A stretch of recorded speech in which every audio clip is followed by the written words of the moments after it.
আসসালামু আলাইকুম। রেসিপি স্টোরিজে আজকে দেখাবো মজাদার ভিন্ন রকমের এক নাড়ুর রেসিপি। চলুন শুরু করা যাক। প্রথমে কড়াইতে দিয়ে দিব হালকা ব্লেন্ড করে রাখা নারিকেল, তারপর দিয়ে দিব গুড়, এরপর দিব কাঠবাদাম ও কাজু বাদাম বাটা। আপনারা যে কোনো বাদাম এখানে দিতে পারেন। তারপর সব কিছু একসাথে ভালোভাবে মিশিয়ে গুড় গলে গেলে এর মধ্যে দিয়ে দিব গুঁড়া দুধ, এরপর সবশেষে দিব ঘি।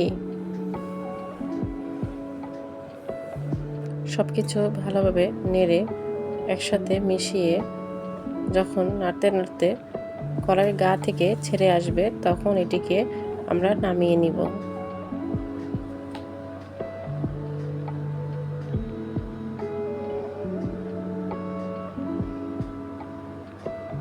তারপর হাতে সামান্য ঘি লাগিয়ে এগুলোকে গোল গোল করে নাড়ু তৈরি করে নিব।